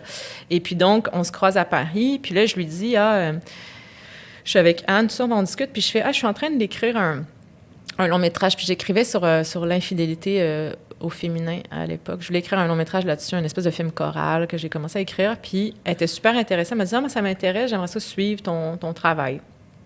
Fait que je fais, OK, tout ça. Fait qu'on commence à connecter comme ça. Puis à un moment donné, plus tard, elle me présente Josée Deshaies, qui sera ma DOP par la suite, ma directrice photo. Et puis on parle comme ça. Puis Nancy me dit, tu devrais peut-être essayer, avant de faire un long métrage, de toute manière, tu devrais essayer de voir si tu as envie de faire si tu as les reins assez solides, si tu as envie de faire un court-métrage, tout ça. Je fais, pourquoi pas, tout ça. Et donc, vient mon anniversaire, mon 30e anniversaire. Et donc, Nancy, qui ne sait pas quoi m'offrir pour mon anniversaire, elle sort du bureau, puis elle est un peu, stressée. Elle prend une carte d'affaires de Métafilm, puis elle écrit « Bon pour un court-métrage, toutes dépenses payées ». Oh my God! En me disant, c'est n'importe quoi. Puis elle me donne ça, puis je fais « Parfait ». Puis j'ai écrit quelqu'un d'extraordinaire. Et puis c'est comme ça qu'on a fait ce film-là. C'est extraordinaire. Est-ce qu'elle était saoule? Bien, sûrement, là, parce que... Elle est toujours saoule. Elle est toujours pas vrai. Non. Mais non, mais pas quand elle m'a... Mais vraiment, elle l'a fait dans un geste un peu en trouvant ça médiocre. Puis cette carte-là, je l'ai toujours sur mon bureau. Dieu, mais parce que fou. ça a changé ma vie, ouais. Ça a changé ta vie. Mais ça m'a donné un peu l'élan, surtout, de faire ça. De croire en toi. Francine Pelletier parle dans un essai qu'elle a écrit du jello intérieur, là, de l'espèce de syndrome de l'imposteur. Est-ce que tu l'as déjà eu, ce jello intérieur-là, face à tes capacités de réalisatrice? Mais moi, c'est bizarre, mais je pense qu'en art, il n'y a pas d'illégitimité, tu sais. Il n'y a pas de... C'est justement le propre de l'art, tu sais. C'est le dernier repère de liberté totale que l'être humain a de créer une œuvre artistique. Donc je pense qu'il n'y a personne qui n'a pas sa place. Après ça, il y a des gens qui ont plus de talent que d'autres, mais on ne peut pas dire... par exemple, justement, Marie-Pierre Morin, c'est un exemple de remettre en question le fait qu'elle joue que Denis Arcand l'ait choisi pour jouer dans son dernier film. Mais pourquoi pas? Est-ce que Marie-Pierre est moins bonne qu'une autre? Est-ce qu'elle n'a pas le droit d'exercer ce métier-là? C'est un métier d'art, donc c'est une liberté. Denis Arcand, il a la liberté de choisir qui il veut. Lui, en plus, il a souvent pris des gens qui n'étaient pas forcément des acteurs à la base. Bruno Dumont, qui est un cinéaste français, prend souvent des non-acteurs pour jouer dans ses films. Tu sais, est-ce qu'on remet ça en question? Parce que, tu sais, c'est la liberté de créateur de dire, moi, je peux prendre Marie-Pierre Morin si je veux. Puis après ça, on peut juger et dire on aime ou on n'aime pas, ou on trouve que c'est pas bon ou c'est bon, mais tout le monde est légitime dans cette chose-là, tu sais. Moi, j'ai pas de... Je regarde pas... Donc, toi, tu doutes pas vraiment de toi, j'entends, là. Ma seule certitude, c'est que j'ai une joie à créer. Ça veut pas dire qu'on aime ce que je fais ou que... Mais moi, je sais que c'est le seul endroit où je me sens pleinement heureuse. Donc, je peux... C'est plus fort que moi, c'est de l'ordre de la survie. C'est pas une question de dire « je doute énormément, là. » Il y a tellement de moments où je doute, particulièrement dans mon écriture. Tu sais, je suis très anxieuse dans mon écriture. Je me dis « c'est pas intéressant, qu'est-ce que j'écris? » Et puis ma grande peur ultime, c'est d'avoir l'air superficielle, là. C'est comme d'écrire des choses qui sont pas importantes ou qu'on comprenne pas mon propos, tu sais, donc... Pourquoi tu as peur d'avoir l'air superficielle? Parce que tu n'as pas du tout l'air superficielle. Je pense que dans un souci de précision d'écriture, c'est plus, je dis superficielle, pas dans ce que je suis dans la vie en général, mais dans mon écriture, que mon propos. Moi, j'essaie de faire quelque chose de difficile, vraiment, puis je sais pas si j'y arrive, mais j'essaie toujours... Tu sais, Tchekhov, c'est un de mes grands auteurs fétiches, puis sa plus grande qualité, c'est qu'il réussit toujours à raconter sans jamais dire ce qu'il doit raconter. C'est-à-dire que les personnages disent des choses, mais veulent dire autre chose. Puis c'est tellement bien écrit, tellement intelligemment et savamment, dramatiquement monté, qu'on comprend toujours ce qui se passe en dessous. Cela dit, on peut très mal monter Tchekhov aussi, puis comme passer à côté de tout le propos qui est en dessous. Mais c'est la grande force de Tchekhov, tu sais, c'est que les personnages disent des choses, mais en fait, ils veulent dire autre chose. Et donc, ce que je souhaite le plus dans mon écriture, c'est réussir à faire ça. Comme dans la vie, d'ailleurs, parce que dans la vie, on dit souvent des choses, mais on veut signifier autre chose, tu sais. Donc, donc ça, c'est compliqué parce que des fois, je ne sais pas si on comprend ce que je veux dire. Donc, ça prend beaucoup de temps faire ça. Oui, il y a pour plusieurs arriver. couches. Oui, c'est ça. Il y a plusieurs On peut couches penser que c'est vain, cette scène-là, ou que je comprends pas ce que tu veux dire. Donc, c'est d'arriver à ce que ce soit assez profond pour qu'on comprenne ce qui se passe en dessous, mais que je puisse écrire autre chose par-dessus. C'est quoi ton processus de création? Ça m'intéresse beaucoup parce que je trouve que c'est un moment très précieux que d'écrire. Moi, j'aime beaucoup écrire. Ouais. J'adore ça. C'est un moment dépressionniste, mais c'est un moment... Ah, mais je sais pas, parce que, écoute, écrire une thèse de doctorat, je pense que c'est encore pire que créer... l'enfer. Ça, c'est mais l'enfer. c'est ça dont je voulais traiter aussi, d'ailleurs, dans La femme de mon frère. C'est et surtout dans Quelqu'un d'extraordinaire, c'est la dépression puis la panique qui vient avec les hautes études. Tu sais, c'est extrêmement violent. Il y a une étudiante, un docteur, une doctorante, je sais plus, enfin, qui m'a dit que c'était un film d'horreur pour universitaire, mon film. Pour vrai? Mais pourquoi? Ben, à la blague, là. Ah oui, mais... Ouais. C'est un cauchemar pour... Mais non, mais moi, tous les doctorants, tous mes collègues doctorants sont tous un peu déprimés. Ouais, je pense que ça vient avec... Sauf ceux d'ailleurs, il y a beaucoup de soutien, consomment... Non, c'est pas vrai. Ouais. Non, mais il y a même des psychologues qui sont Non, mais pour vrai, moi, j'ai consulté, là. Ben ouais, je pense que c'est vraiment très courant, là. C'est pas humain tant que ça d'être tout seul autant, puis de se dire, mais mon Dieu, avec son idée, 3 personnes seul vont au sommet. Lire. C'est fou, pareil. T'es le seul à parler, à penser sur quelque chose... sur cette terre. Non, mais c'est quand même particulier d'être seul. D'ailleurs, c'est pour ça qu'il faut enseigner pour être en contact après avec d'autres gens, puis pouvoir échanger. Les séminaires de maîtrise puis de doc, c'est extrêmement réjouissant pour ça. C'est qu'on sort enfin de notre isolement. On se dit, on n'est pas tout seul dans notre monde. Et d'ailleurs, c'est pour ça que je fais ce podcast-là, en passant. Hein. C'est parce que je suis dans mon processus de doctorat, puis là, j'écris un roman, puis là, crime, je suis toujours toute seule. Je suis comme, il faut que je sorte de la maison. Mais bref, le processus de création, je trouve que c'est extrêmement réjouissant. Et pour moi, il y a une petite routine qui vient avec. Tu sais, c'est me lever, prendre un café. Bon, il y a toute une certaine musique que je prends pour me mettre dans le mood. Je voulais savoir, c'était quoi ton processus à toi de création? Moi, il est très aléatoire, en fait. Je suis pas... tu sais, je me dis pas, OK, il faut que je me lève, il faut que j'écrive. Parfois, je vais écrire, mais tard le soir... parfois, ça va être dès que je me lève. Parfois, je vais laisser de côté pendant plusieurs semaines le projet. Tu sais, j'ai pas de routine très précise, mais je m'oblige à m'asseoir 3 à 4 heures quand j'écris. C'est-à-dire que peu importe c'est où, quand, comment, je vais pas m'asseoir une demi-heure pour écrire. Je vais vraiment prendre le temps puis le faire avec, prendre le temps de le faire. Après puis tu finis ton idée que tu as en tête, tu vas jusqu'au bout. Puis, puis aussi, il y a quelque chose qui a changé. Avant, j'étais très complexée de ce qu'il fallait que j'écrive, que ce soit bon tout de suite. Puis je me suis rendu compte qu'il faut écrire, que écrire, c'est réécrire. Donc finalement, j'ai moins de pudeur par rapport à mon écriture. Tu sais, je jette sur papier plus rapidement les choses. En tout cas, dans mon nouveau film, c'est comme ça que je marche. Puis après ça, je vais retravailler dessus. Donc, c'est ça. Ça a changé quand même. J'écris plus rapidement. Tu sais, je sens que j'ai plus de souffle. Tu sais aussi plus peut-être comment écrire. Oui, c'est ça. Parce qu'écrire, apprendre à écrire, il faut écrire pour apprendre à écrire. Puis moi, on se fait confiance aussi à un certain moment donné. On se dit, bon, ben go, on y va. Ouais. Puis en même temps, moi, je suis quelqu'un qui a tendance à jamais faire quelque chose dans lequel je suis confortable. Tu sais, en art, je vais toujours essayer de faire comme actrice ou de faire des choses que j'ai jamais fait. Donc, je suis jamais très confortable dans l'écriture non plus parce que, par exemple, mon nouveau film ressemble pas du tout dans la structure à La femme de mon frère. Donc, il faut que j'invente comme une nouvelle manière d'écrire. Une nouvelle rythmique, moi aussi. Et qui est ton premier lecteur? Mes producteurs, Sylvain Corbin, Nancy Grant et souvent Magali Lépine-Blondeau.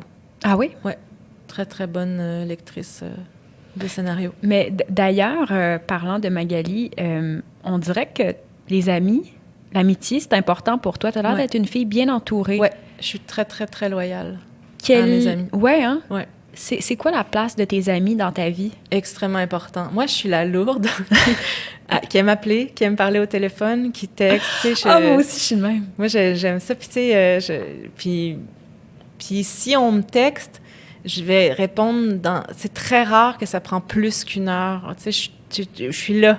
Je suis là pour mes amis, je réponds. Si mon ami pleure, j'arrive, je fonce. Tu sais, j'achète une bouteille. Je suis là pour mes amis et j'ai des amis très chers. Puis vraiment, ça fait partie de mon équilibre. Là. Même que c'est un problème, j'ai trop d'amis, tu sais. Je me confie facilement aussi. Je suis quelqu'un, tu sais, je suis comme un livre ouvert. Donc, je suis pas quelqu'un de... Je suis pas quelqu'un qui va garder un mystère ou qui, tu sais, je vais tout balancer à mes amis. Donc, ça fait que quand on... Puis je pense que dans la vie en général aussi, j'apporte une certaine confiance. Les gens se confient beaucoup à moi, même des gens que je connais moins. Mais ça, je suis comme sans jugement aussi, là. Tu sais, je juge pas les comportements de mes amis ou, tu sais, Est-ce que tu es une amie qui écoute beaucoup? Beaucoup, ouais. Ça, je trouve que c'est comme la qualité d'une amie. Ben oui. L'empathie, l'écoute, mais il faut que ça soit un partage en même temps. Ouais. Mais non, moi, puis j'ai aussi un beau réseau d'amis aussi à Paris maintenant, tu sais, puis c'est même un problème, là, des fois, quand je vais à Paris, pas trop longtemps, je dis pas à tout le monde que je suis là. C'est ça. Parce que sinon, je peux enchaîner les cafés, les soupers, tout ça, puis... Donc, ouais. Puis plus que même le chum dans ta vie, est-ce que les amis prennent plus de place encore que ton amour de vie, ou si t'en as un? J'ai cru comprendre que t'en avais un. Oui. Mais... Est-ce que ça prend... Je sais pas. Je pense que j'ai aussi une dimension vraiment d'amitié avec mon amoureux. En tout cas, ça fait partie de mes besoins d'être amie aussi avec la personne avec qui je partage ma vie. Mais c'est sûr que c'est envahissant, là, mes amis. C'est comme... Tu sais, moi, je peux sortir tous les soirs, là, tu sais, je peux voir... J'aime voir mes amis, j'aime passer du temps avec eux, avec elles. J'aime recevoir des amis, j'aime avoir les amis en peine d'amour chez moi. J'aime aller à la piscine avec les amis. Tu sais, je fais tout. aller au parc. C'est une fille de gang, c'est pour ça. Tu sais, dans le fond, une fille de gang. De gang, oui, mais aussi beaucoup de un à un. Là, tu sais, j'aime beaucoup. Ouais. Y a-tu un peu de solidarité aussi féminine à travers ça, de sororité? Mais j'ai beaucoup d'amis de filles aussi. À un moment donné, j'ai fait mon anniversaire il y a quelques années. J'ai invité des gens chez moi, puis je me suis rendu compte que j'avais vraiment 90% de mes amis étaient des filles. Là. Pas beaucoup d'amis gars? Non. Moi non plus, on dirait. Mais pourtant, j'en ai, mais... T'as Sylvain Corbeil. J'ai Sylvain Corbeil. On a un ami commun. J'en ai un peu, mais des vrais amis gars... Ouais, beaucoup moins quand même que les filles. Mais il y a quelque chose j'aime aussi. Les filles. Vraiment, je m'entends bien avec les filles. Mais j'aime tes films aussi. Il y a quelque chose de... Tu sais, comme quelqu'un d'extraordinaire, j'ai tellement trippé sur ce court-métrage-là, l'aspect comme de sororité, mais aussi de bitcherie. En tout cas, j'ai comme adoré cet univers-là. Il y avait quelque chose dans la finesse de raconter l'histoire de... Je trouvais que c'était juste, puis que tu connaissais bien les filles aussi, quelque part. Bon, c'est sûr que là, on parle d'un contexte en particulier, puis que c'est j'ai trouvé que satire. c'était difficile. C'est drôle parce que j'ai réfléchi beaucoup dans mon prochain film à ça. Je trouve quand même que j'ai je suis tellement pas comme ça dans la vie, puis je trouve, bien évidemment, parce que ça crée du conflit, mais et dans La femme de mon frère et dans Quelqu'un d'extraordinaire, je trouve que les amitiés filles-filles, je les maltraite un petit peu. Ah, ouais, c'est vrai que c'est pas la sororité. Non, mais même dans La femme de mon frère, tu sais, son amie Annabelle, elle est un peu... tu sais, ils ont un rapport un peu étrange qui est joué par Magali. On sentait que tu avais un peu de jugement aussi. Est-ce que tu avais du jugement à l'endroit du personnage de Magali, de la mère? Ben, j'en ai pas, mais non, parce qu'en plus, je voulais faire un personnage de mère qui était en phase avec sa sexualité, puis qui était... qui était à l'aise de dire qu'elle avait encore du désir, c'est pas, et elle ne devient pas juste une mère, tu sais. Mais c'est vrai que je trouve qu'il y a un rapport conflictuel sous-jacent dans le personnage principal puis de son amie, Annabelle. Tu sais, je trouve ça...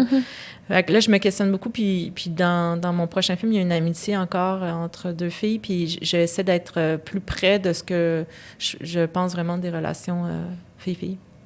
C'est vrai que quand je repense à mon commentaire, ça n'a peut-être pas rapport parce que Quelqu'un d'extraordinaire, il y avait une rivalité aussi, mais en même temps, je trouvais qu'il y avait quelque chose de fun. Bien, il y a une rivalité, puis en même temps, le groupe de filles se soude Contre elle, ouais. Parce qu'il y a ça aussi, tu sais. Ouais. Mais c'était pas...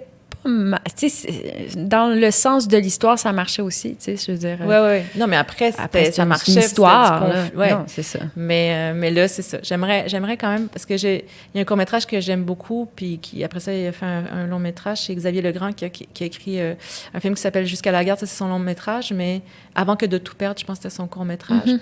C'est tellement beau, là, sur une femme qui se fait violenter par son mari, puis elle a 2 enfants, puis c'est le jour où elle orchestre son départ, en fait, de la maison. Mm-hmm. Puis elle travaille comme caissière dans une espèce de grande surface en France, puis donc son mari arrive au magasin parce qu'il la cherche, ou je sais pas quoi, puis toutes les femmes caissières se liguent, en fait, toutes les collègues de travail trouvent un moyen en tout cas, sur la solidarité féminine, je trouve que c'était excessivement bouleversant, puis... je vais écouter. Et puis, ouais. c'est un gars qui l'a écrit. Oui, Xavier Legrand, ouais, qui est un acteur aussi. Super cinéaste, oui. En me préparant, j'étais comme, est-ce que je lui pose cette question-là? Puis je trouve ça lourd de poser cette question-là, mais je vais quand même t'la poser. Ben, vas-y. Mais on pose toujours cette question-là aux femmes, donc je trouve ça un peu, franchement, pas sexiste, mais ça m'énerve. La question du rapport à la maternité, Ouais. c'est que je trouve que c'est une question impolie en plus. Ouais. Une question qu'on pose pas aux hommes. Ouais, Est-ce que tu as un désir intime. d'être de père? C'est pas de nos affaires, mais là, je parle pas par rapport à toi intimement, mais tu sais, ton rapport à la maternité. Ouais. Est-ce que tu souhaites l'explorer davantage dans tes œuvres? Parce qu'il y a quand même la figure de la mère qui est quand même intéressante. Ben, c'est très présent dans Quelqu'un d'extraordinaire. C'est Oui. présent. Dans La femme de mon frère, la maternité est questionnée aussi. Dans le prochain film aussi. Donc, je pense que ça fait vraiment partie de mes préoccupations, ouais. Pourquoi? Parce que j'ai un rapport très paradoxal avec la maternité. Je parle bien évidemment, je vais parler de la mienne parce que je remets pas en question celle des autres, mais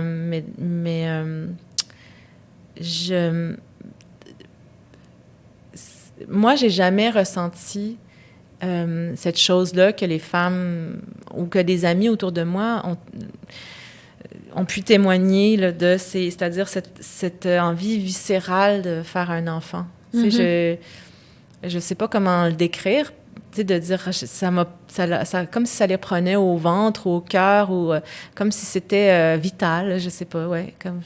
Puis moi, je l'ai jamais ressenti, fait que longtemps, je l'ai forcé en me disant, ben ça va venir, ou c'est quelque chose qui se passe à 2, ou, tu sais, on désire avoir un enfant parce qu'on rencontre quelqu'un. Donc, je dis pas que c'est exclu de ma vie, mais tu sais, j'ai 37 ans, puis c'est pas forcément...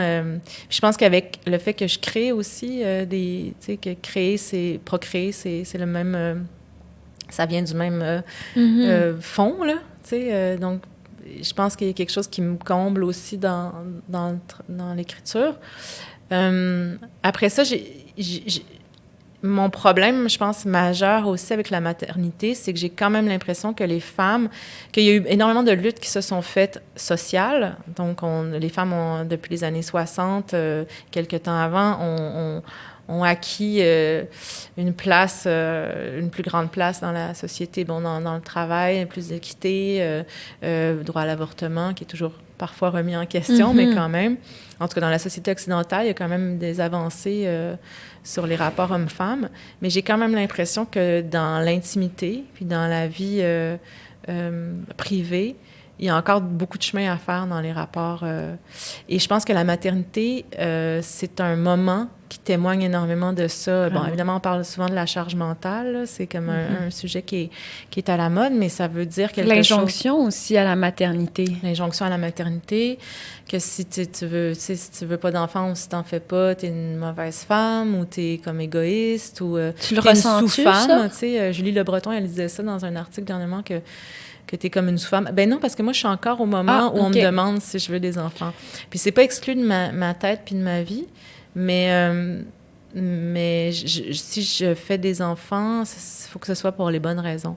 Puis il y a quelque chose qui est très difficile pour moi à entendre, c'est que moi, j'ai demandé à beaucoup de femmes cinéastes qui ont des enfants, c'est comment, puis elles m'ont toutes dit, c'est très, très, très difficile. Fait que c'est sûr que faut y penser, tu sais. c'est difficile, mais en même temps, moi, tu vois, pendant un bout, je disais que je voulais pas d'enfant, puis j'étais vraiment comme perçue comme une très mauvaise personne. Et je trouvais ça fabuleux quand même de voir ça, fascinant, de voir à quel point les gens étaient violents à l'égard des gens qui voulaient pas d'enfants. Finalement, j'en ai eu un, et tout d'un coup, je suis devenue une espèce d'ange aux yeux de certaines personnes, puis je suis comme, ben non, c'est plus compliqué que ça, en fait. C'est sûr que c'est merveilleux avoir un enfant, mais c'était correct aussi à 23 ans que moi, ça m'intéressait pas d'être en couple, ça m'intéressait pas d'avoir un homme dans ma vie tout le temps. Tu sais, c'est correct à n'importe quel moment. Puis je trouve que des fois, il y a aussi quelque chose de bizarre dans la réception des autres, de « Wow, t'as un enfant », comme si c'était la plus belle chose au monde, alors que, tu sais, t'es comme, ben il y a d'autres choses aussi, tu sais, il y a d'autres types de relations et c'est correct. Ouais. Mais je pense que c'est normal parce que c'est vrai que penser... je veux dire, il y a quelque chose d'excessivement naturel dans l'idée de se reproduire, tu sais, c'est vrai qu'il y a je pense que ça crée énormément de joie chez les gens. C'est vraiment cool. C'est vraiment fun. Moi, je suis vraiment plus heureuse depuis que j'ai un enfant. Ben c'est ça. Mais après ça, il y a des gens qui sont moins heureux aussi parce qu'ils ont des enfants. Fait que c'est comme... C'est pas une garantie de joie, mais c'est juste que je trouve qu'il faut un peu laisser les gens en paix avec ça. C'est que si quelqu'un, particulièrement les femmes, si elles veulent pas faire d'enfants, c'est juste une question intime, Mais je pense qu'on est encore dans une société qui prône finalement une espèce de rôle traditionnel de la femme de plus en plus aussi avec la montée de l'extrême droite. Et il y a une tendance, qu'on le veuille ou non, là, je parle pas des mômes sur les réseaux sociaux, là, je parle en général, il y a une espèce de pression sociale finalement pour les femmes de retourner à un espèce de rôle traditionnel. Ben, en tout cas, ça fait partie, je pense, effectivement, des valeurs de l'extrême droite, là, si on les inclut, si on les... On pense aussi à ceux qui sont versés dans la religion, dans ces mouvements d'extrême droite-là. Ça fait partie de leur désir, peut-être, de voir... Oui, ben là, c'est sûr qu'on parle plus dans un contexte politique, là. Après, c'est vrai que la pression, elle est partout, je pense, là. En tout cas, de ce que je constate, mais... Mais moi, c'est surtout que j'ai quand même remarqué qu'à 100%, de tous les gens qui ont des enfants autour de moi, tous les couples, les femmes en font beaucoup plus. Ah, ouais, après ça, on peut dire, ben non, vous êtes folle, c'est correct. Puis on peut faire, ouais, mais aussi, le constat est que c'est ça. C'est fou. C'est fou parce que, tu sais, par exemple, moi, mon copain est ultra égalitaire, voire pro-féministe, mais il demeure que j'ai porté le bébé et il demeure que j'ai accouché et il demeure que... il vient dans mes bras plus souvent parce que c'est moi qui m'en occupe, parce que j'allaite, etc. Il y a une disposition physique qui fait en sorte qu'on en fait plus aussi, tu sais. Et là, tu te rends compte que, ben, la charge mentale est plus grande pour les mères. C'est malheureux, puis c'est comme ça. On peut changer les choses, on peut tenter d'améliorer, mais il y a vraiment une différence très grande, je trouve, dans la cour des femmes, dans la cour des mères et la cour des pères, tu sais. Mais tu sais, parce qu'on dit aussi, des fois, je trouve qu'il y a cette espèce d'excuse du naturel, tu sais. Oui, mais vous, les femmes, vous êtes meilleures pour les détails. Vous, les femmes, vous êtes meilleures pour c'est l'argument naturaliste qui revient toujours. Non, on n'est pas meilleures. On a été élevés comme ça. On a été élevés à être plus gentil, plus docile, d'avoir nos crayons de couleur à bonne place. Vraiment. Fait que c'est sûr qu'à un moment donné, on a vu nos mères agir comme ça aussi. Puis donc, mais tu sais, moi, j'ai pas... Moi, c'est zéro naturel. Moi, je me force, là, tu sais. Mon psy dit que je suis comme un homme, là, tu sais, que j'ai pas de... C'est drôle, ma mère, elle m'a dit ça aussi. Toute mon enfance, ma mère, elle m'a dit, toi, t'es comme un gars. Tu te ramasses pas, t'es bordélique, t'es égocentrique. Là, je suis comme, maman, arrête d'être essentialiste, là. Je suis juste de même. C'est comme ça. Mais moi, je suis pas très... tu sais, je suis pas très maternelle avec les hommes qui partagent ma vie. Tu sais, je suis pas très... Moi non plus. Tu sais, je m'en fous. Tu sais, je m'en fous, là. Ouais, on n'est pas là. Mais c'est correct. Je sais pas. Mais tu disais que tes amis cinéastes te disaient que c'était difficile comme femme d'être femme, mère et cinéaste. Ouais. Et ça me ramène un peu au débat amené par Sheryl Sandberg qui disait, les femmes peuvent tout avoir. Puis là, c'était tout le débat sur est-ce que les femmes peuvent réellement tout avoir si elles travaillent, etc. Puis je voulais avoir ta position là-dessus. Est-ce que tu penses que malgré les barrières systémiques, les injustices qui existent, la culture dans laquelle on vit, est-ce qu'une femme peut tout avoir? Ben oui, si on lui donne les outils pour qu'elle ait tout. C'est-à-dire, tu sais, je pense à des modèles scandinaves, par exemple, où les pères peuvent prendre des congés de paternité substantiels. Tu sais, on parlait tout à l'heure du fait que tu allaites, puis que donc, forcément, l'enfant vient plus près de toi, mais il y a des femmes qui décident de ne pas allaiter, qui décident elles-mêmes de retourner au travail plus tôt que l'homme. C'est l'homme qui prend le congé de paternité, puis soudainement, on se rend compte que, en fait, un enfant, il a besoin d'un ancrage. Puis si c'est le père, ça va être le père. C'est pas forcément, on dit toujours, oui, mais c'est la mère, parce que la mère, mais non, si une mère quitte le foyer après 3 mois l'enfant est laissé à lui-même au père, ben il va s'accrocher à son père, tu sais, à son modèle, tu sais, ça va être ça. Mais c'est ça, donc il faut juste mettre en place un système dans lequel tout ça s'est valorisé. Mais je pense qu'effectivement, si on veut arriver à une certaine parité, il faut aussi accepter une forme de décroissance, c'est-à-dire que faire un enfant, c'est pas productif. Et c'est correct. C'est correct. Mm-hmm. Mais le problème, c'est qu'on dit aux femmes, ouais, mais là, tu sais, là, il y a les fit moms aussi, je pense, là. Oh my God! Le phénomène des fit moms, ça m'angoisse bien gros, là. Ah, ça, je regarde pas ça. Je pense que c'est les femmes qui, après avoir eu des enfants, montrent très rapidement qu'elles remettent leur corps Mais moi, l'exhibitionniste de ça, j'ai de la misère, là. Mais pourquoi montrer ton corps tout de suite? C'est comme, pourquoi? Ça gosse. Je sais pas. Je pense que ça fait partie de... Ouais, mais je pense que je sais pas. Il y a du jugement dans ma voix. Mais je suis pas jugeante, mais c'est juste que c'est agressant. Mais c'est parce que c'est le souci de la performance. Ça revient toujours à ça. Tu sais, notre génération est prise avec cette anxiété généralisée de performance. C'est vrai. Tu sais, donc faire un enfant, oui, mais faire un enfant vite, puis retrouver vite sa vie active d'avant, tu sais. Donc, c'est sûr que ça aide pas les femmes à se sentir bien, ni les hommes d'ailleurs, à se sentir bien, à sentir qu'ils ont le droit de flâner.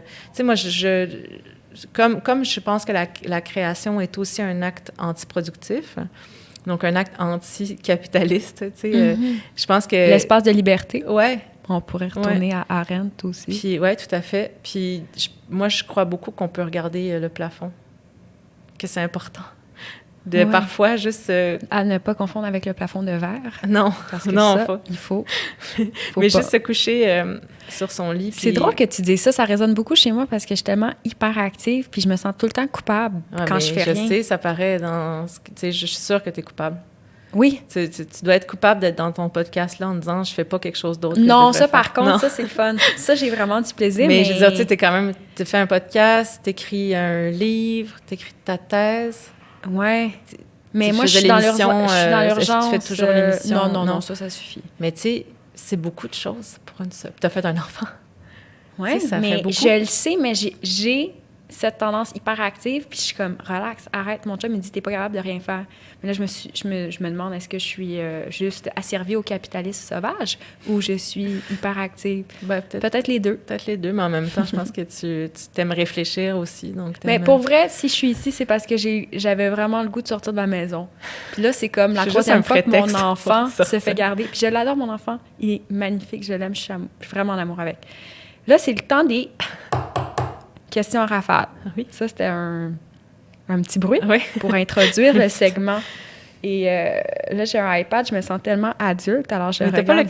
C'est le crayon iPad? Oui, le crayon capitaliste sauvage. Adepte du capitalisme sauvage. Bon, alors, le livre... C'est comme si tu disais... Non, mais je fais semblant. En plus, je connais mes questions, puis je veux juste les regarder. Capitalisme sauvage, à tout le monde, c'est comme si les gens qui disent la gauche régressive, tu sais. Oui, c'est ça. Le nouveau terme que j'adore, la gauche régressive. Je sais pas trop ce que ça veut dire, mais en tout cas, ils ont l'air de savoir très bien ce qu'ils veulent dire sur Twitter quand ils disent ça. Ça, je suis pas sur Twitter. Je regarde pas vraiment ce repère de vipère. Wesh. OK. Donc, en plus, je tiens la réponse dans mes mains. Le livre qui a changé ta vie. Les dessous de la politique de l'oncle Sam. Toum, toum, toum. Oui, c'est beau. D'ailleurs, c'est beau. Ici, ça se passe. Ça fait longtemps que je l'ai pas. Pourquoi? Feuilleté.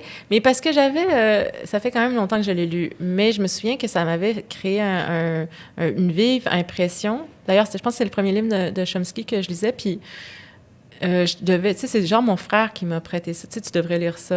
Je disais un peu plus tôt que mon frère était quelqu'un qui m'influence beaucoup dans les idées. Puis, et donc, ça fait partie des choses qui étaient à la maison. Donc, j'ai lu, peut-être genre j'avais 15 ou 16 ans. Puis, c'est comme le premier livre de politique internationale que j'ai lu, ou sur la politique américaine, donc c'était, Est-ce que tu l'as lu quand c'est sorti, vers 97 ou... Oui, probablement. Probablement que c'est à ce moment-là que je l'ai lu. Donc, je vais avoir ça 15-16 ans, ouais. Donc, les dessous de la politique de l'oncle Sam, je pense qu'il est encore les runs, intéressant à lire. Lisez ça. C'est important de lire. Bon, deuxième question. Le film qui a changé ta vie? Mais il y en a beaucoup. Mais là, j'ai eu envie de faire un hommage à Agnès Varda puis de dire Cléo de 5 à 7 parce que c'est tellement un beau film, c'est tellement un film libre. Puis quand je l'ai vu, ça m'avait bouleversée parce que j'ai vu avant beaucoup de films de la Nouvelle Vague, tu sais, des Godard, des Truffaut, tout ça. Puis je me suis rendu compte... D'abord... il y a quand même, ils ont quand même un rapport aux femmes très particulier là, dans leur film. Tu sais, ils ont assez objet.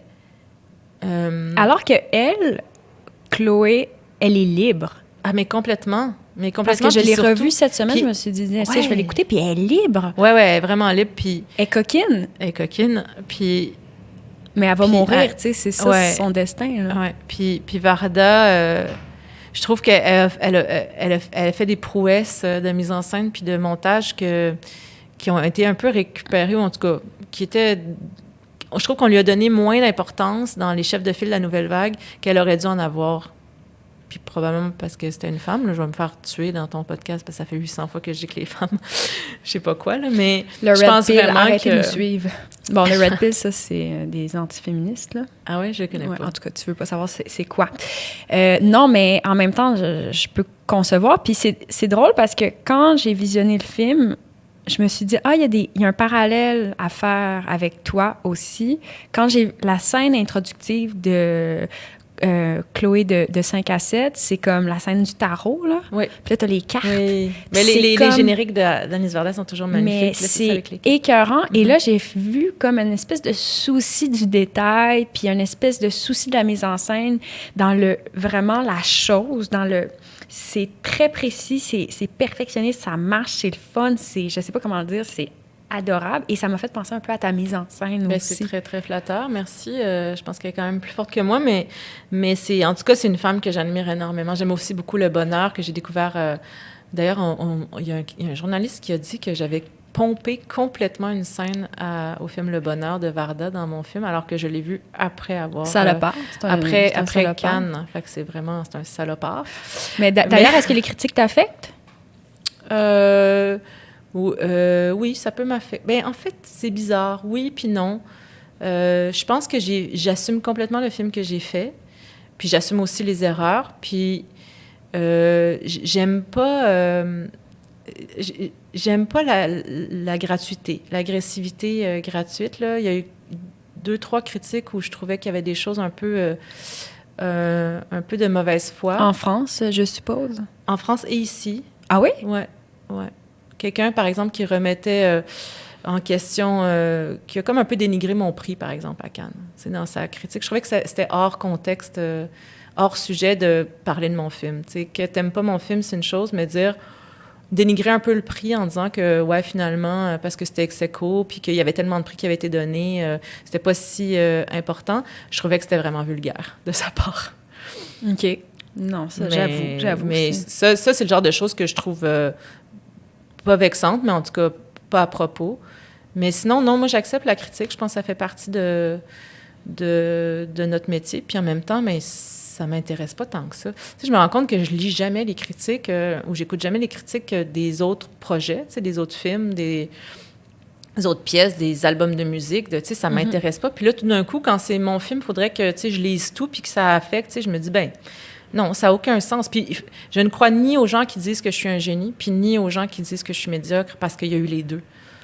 Fait que c'est complètement absurde. Je suis pas un génie, puis je suis pas quelqu'un de médiocre. Puis moi, je sais les erreurs que j'ai faites dans mon film. Je sais ce que j'aime, puis je sais ce que j'aime moins. Fait que j'ai pas besoin de me faire dire par quelqu'un qui est allé voir mon film 2 heures, mais qui en a vu 50 dans la semaine parce qu'il est à Cannes, ce qu'il pense du mien, tu sais. Comme... Ta couleur préférée? Je pense que j'aime les tons. Fait que je dirais blanc et noir, mais... Blanc et noir. Ouais. Ton mets préféré? Hey, on est vraiment dans un magazine féminin, guys. Non, mais là, j'ai comme le goût de savoir. En ce moment, là, ce que j'aime vraiment beaucoup, c'est la dorade. OK, avec des petites épices? Je suis fan de la dorade royale. Qu'est-ce que tu fais après? Qu'est-ce que je fais après? Je vais te faire une dorade. Si tu veux, j'adore faire ça. C'est bon. C'est bon. Une petite dorade. C'est quoi ton plus grand rêve? Je pense que j'aimerais... je sais pas si c'est mon plus grand rêve, mais je pense que ça me flatterait énormément qu'un jour... je reviens à il y a quelques temps, on m'avait demandé quels étaient mes modèles de cinéastes. Puis je me suis rendu compte que à 95%, c'était des hommes. Tu sais, que j'avais très peu de modèles femmes de cinéastes. Puis je pense que j'aimerais ça un jour permettre à des filles de rêver d'être cinéastes. Tu sais, j'espère que ça va leur donner l'impulsion de continuer ce métier-là. Les jeunes femmes qui veulent être cinéastes. Le fait que moi, j'aide à ouvrir un chemin, peut-être, tu sais. Ce qui te fâche? L'injustice.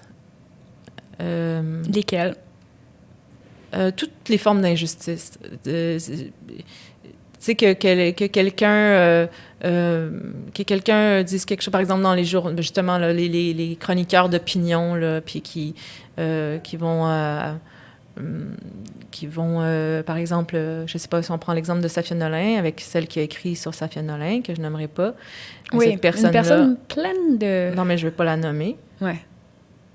Je comprends. Mais cette personne-là qui a écrit un papier dernièrement sur Safia Nolin, en disant que Safia Nolin, qu'est-ce qu'elle s'est dit dans sa tête, qu'elle allait se mettre tout nue puis que ça allait faire un buzz, alors que c'est pas du tout le processus de création de Safia pour ce clip-là, dans ce contexte-là. Je trouve que c'est injuste que cette personne-là ait une tribune, par exemple, puis dénigre des gens. Je trouve que c'est une forme d'injustice. Par exemple. Je sais pas. L'injustice, ça me fâche. Puis, tu sais, les chances, par exemple, d'être né dans un pays, puis d'autres dans des pays plus difficiles, puis pas avoir la chance de connaître une autre vie parce que, pour telle ou telle raison, c'est angoissant aussi. Ben de penser à ça. Ben oui. L'injustice qui est une forme d'injustice aussi aujourd'hui, c'est que les citoyens n'ont pas vraiment de pouvoir sur ce qui se passe sur l'environnement, tu sais, puis qu'on demande des changements, puis que le gouvernement ou les dirigeants mettent pas d'efforts en ce moment sur... ou en tout cas, des efforts un petit peu lents sur des changements de manière de vivre, ou je trouve que c'est de l'injustice. Ce qui te donne espoir? La jeunesse, beaucoup. Ouais. Je trouve que les jeunes sont super. Ils sont cool. Sont comme... Je sais pas, ils sont plus libres, ils sont plus tolérants.